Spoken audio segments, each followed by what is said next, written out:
नमस्कार दोस्तों, मैं हूं आपका दोस्त, आपका होस्ट, डायरेक्टर प्रोड्यूसर कृष्णा पंडित। एक बार फिर से खास मुलाकात कार्यक्रम में आपको आज एक ऐसी शख्सियत से मिलाने वाला हूं जो कि अपने नैतिक दायित्वों के साथ, समाज के साथ और साथ ही साथ राष्ट्र की सीमाओं पर अपने पूरे जीवन को बहुत ही सुंदर तरीके से देते हुए आज हमारे बीच में हैं, जिन्होंने समाज के खट्टे मीठे रंगों के साथ बहुत करीब से देखा है।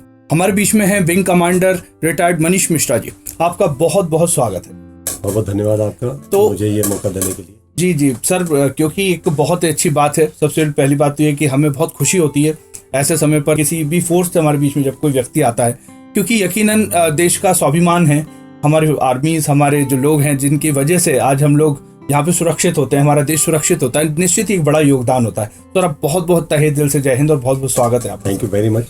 तो सर, मैं आपके बारे में आपके साथ आज चर्चा को जो लोग हैं, क्योंकि ये लोग सुनते हैं, समझते हैं और अपने ओपिनियंस हमसे बार बार शेयर करते हैं। तो हमारी जो ऑडियंस है उसमें सभी वर्ग के लोग हैं और वो अपने अपने तरीके से प्रश्न देते हैं और मेरे पास भी आपके लिए बहुत सारे प्रश्नों का पुलिंदा है। साथ ही साथ क्योंकि मैं आपको इंट्रोड्यूस करा रहा हूँ तो निश्चित ही ये जो पॉडकास्ट है, ये जो ब्रॉडकास्ट है, इसमें बहुत सारी चीज़ें आपके साथ शेयर करेंगे और बहुत कुछ हमें आपसे सीखने को भी मिलेगा। तो सर, मैं पहले तो ये जानकारी लेना चाहूँगा, जो आपका जन्म कहाँ का है और कैसे, मतलब आपकी शुरुआत कैसे हुई? सबसे पहले तो पंडित जी, मैं आपका हार्दिक आभार व्यक्त करूंगा कि आपने मुझे यह सम्मान दिया और मौका दिया कि आपके कैमरे के सामने मैं आ सकूं और अपना मैसेज लोगों तक पहुंचा सकूं। और दूसरी बात यह है कि फौजी का सबसे बड़ा मनोबल जो होता है वो है देश की जनता। बिल्कुल सर, देश की जनता के बिना फौजी का कभी मनोबल नहीं बढ़ सकता। आपने एक रिटायर्ड फौजी का मनोबल बढ़ाया है यहाँ बुलाकर, बहुत धन्यवाद सर। एक्चुअल में क्या है, ये तो देखिए, ये एक्चुअल में रिफ्लेक्शन है।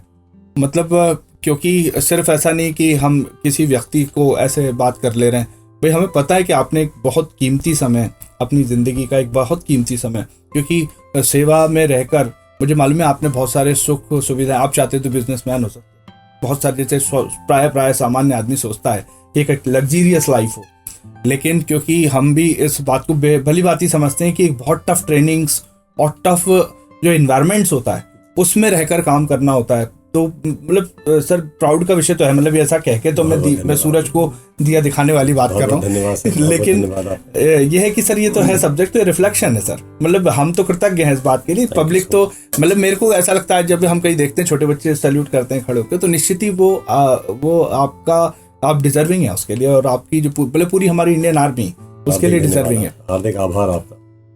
मैं एक्चुअली बहुत छोटे से कस्बे में पला बड़ा। मेरा जन्म मध्य प्रदेश के गांव में हुआ था और मेरे फादर सरकारी हायर सेकेंडरी स्कूल में लेक्चरर थे, जो बाद में प्रिंसिपल बन के रिटायर्ड हुए।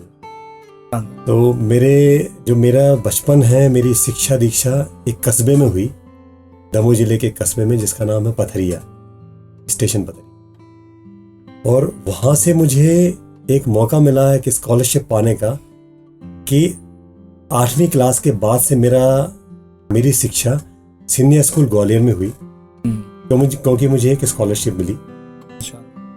और मैं आज जो भी मुकाम मैंने तय किया है, मैं ये नहीं कहूँगा बहुत बड़ा मुकाम तय किया, जहाँ भी मैं पहुँचा हूँ उसमें मेरे पेरेंट्स का, कि उनकी जो उन्होंने शिक्षा मुझे दी और शिक्षा के लिए जो प्रेरित किया, उसमें बहुत बड़ा योगदान है। और मेरे विद्यालय में मुझे कुछ अच्छे गुरु मिले जिन्होंने मुझे शिक्षा के प्रति प्रेरित किया, किताबें पढ़ने के लिए प्रेरित किया। आर्मी में जाना मतलब ये बचपन से ही शुरुआत, इसकी शुरुआत कैसे हुई? मैं पेरेंट्स तो टीचर थे। जी, मुझे जो भारतीय वायुसेना का जो लोगो है मुझे बड़ा आकर्षित करता था और मैं चाहता था कि भारतीय वायुसेना में जाऊं। बचपन से मेरी इच्छा थी और ईश्वर ने कुछ ऐसा चाहा कि वो रास्ते बनते चले गए और मैं भारतीय वायुसेना में चयनित हुआ।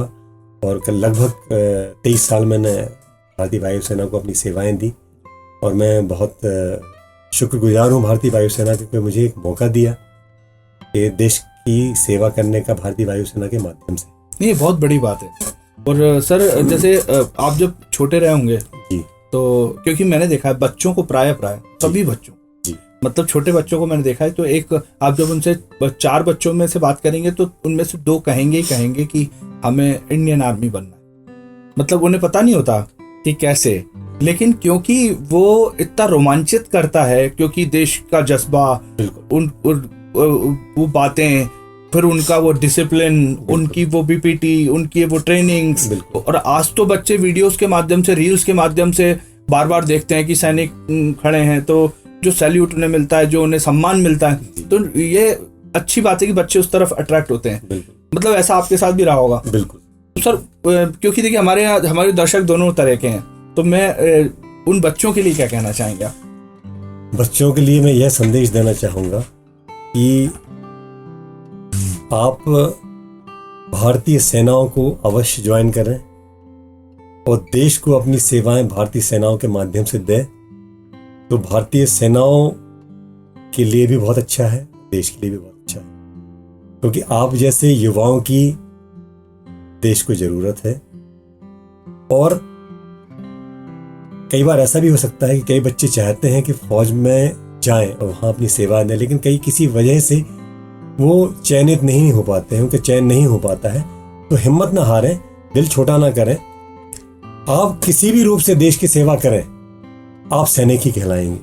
तो सर मतलब बच्चों को एक अच्छी गाइडलाइन अगर वो चाहें तो आपके थ्रू मिल सकती जी, है ना? नहीं समझ सर आपकी शिक्षा मतलब कितनी हुई, कहाँ से हुई?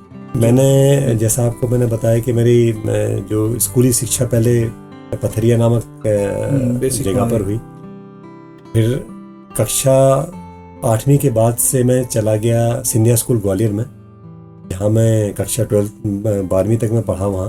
उसके बाद मैंने कॉलेज अपना ग्रेजुएशन किया मैंने सागर विश्वविद्यालय से। उसके बाद मेरा सिलेक्शन हो गया एयरफोर्स में, मैं चला गया। अभी मैं फौज से सेवानिवृत्त होने के बाद मैं बहुत सारे गाँवों में जाता हूँ और बच्चों को प्रेरित करता हूँ भारतीय सेनाओं में जाने के लिए।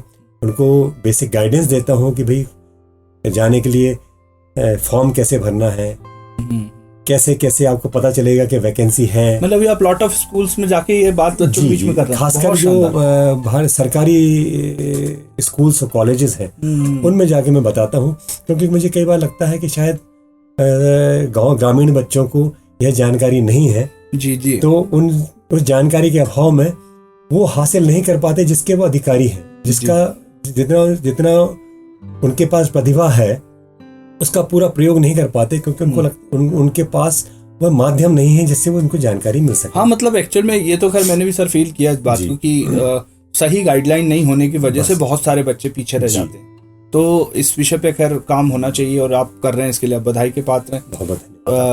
बहुत बहुत थैंक्स। और मैं आपको रिवाइज कराना चाहता हूँ कि मैंने नीचे सर के सोशल हैंडल्स और सर के लिंक्स शेयर किए हुए हैं, आप चाहें तो सर से सीधे जुड़ सकते हैं और उनसे इस विषय में कोई भी और जानकारी है वो भी आप पर्सनली ले सकते हैं। तो सर मैं आगे बढ़ते हुए अपने दर्शकों से रूबरू कराते हुए आपको ये बात जानना चाहूँगा कि सर आपकी शिक्षा हुई, उसके बाद मतलब आर्मी में कैसे एंट्री हुई?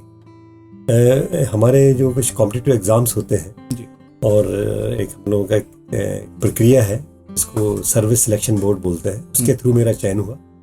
फिर हम लोगों की ट्रेनिंग होती है आर्मी की। कोई एक ऐसा इंसिडेंट होगा ना सर जिससे जब आपको पता नहीं था कि मैं आर्मी में जाऊंगा और एकदम से कनेक्ट? ये मैं नहीं कहूँगा, क्योंकि मैं चाहता था जाना और मेरी इच्छा शक्ति थी और मैं गया जी। मैं सिर्फ पहले से यही सोचते थे। बिल्कुल। मुझे मतलब इसके अलावा मुझे किसी और सर्विस में जाना ही नहीं था।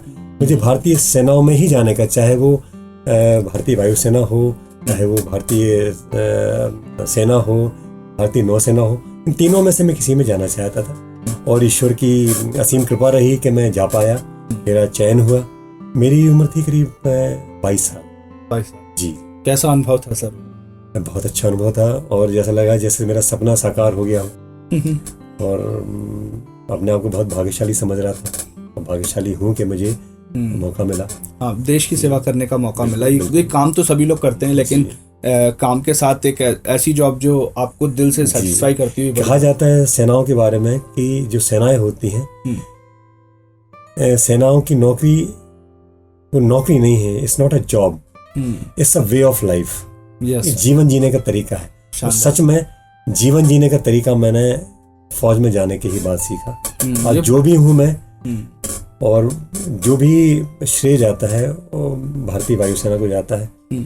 आज मैं आपसे बात करने के काबिल हूँ, मैं कॉन्फिडेंस है, एक अनुशासन मेरे में है, तो ये भारतीय सेनाओं की वजह से है। बिल्कुल सर, ये तो है सर कि लाइफ को डिसिप्लिन तो सिखाते हैं।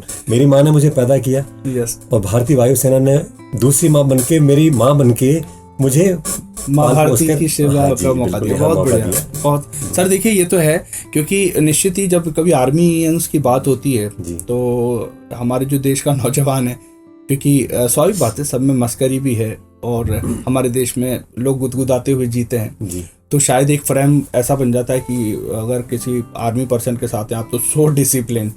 तो मतलब एक्चुअल में मैंने जो देखा फील किया कि अगर आप मतलब कैसे भी चल रहे हैं, लेकिन जब आप हाँ होते हैं तो बिल्कुल एक अपने आप ही एक बात आ जाती है कि नहीं सीधा खड़ा रहना। बिल्कुल। तो ये एक बात है तो सर, लेकिन मैं आपके साथ देख रहा हूँ कि मतलब आपके अंदर ऐसा नहीं है कि एक चार्म भी है आपके अंदर, एक मतलब एक डिसिप्लिन के साथ साथ गंभीरता के साथ साथ आपके अंदर एक बचपना भी है जो आपको गुदगुदाने के लिए बार बार बचपना कभी जाना नहीं चाहिए इंसान से। यस सर, और बचपना हमेशा रहना चाहिए। तो एक बहुत अच्छी बात है। देखिए जॉब प्रोफाइल एक अलग बात होती है और उसके साथ साथ एक हृदय की वेदनाएं होती हैं और उसमें छोटा सा जो दिल है वो बार बार अपेक्षाएं करता है, समाज को देखता है, वहाँ से चीज़ों को, क्योंकि आपके बहुत सारे से आयाम मैंने देखे।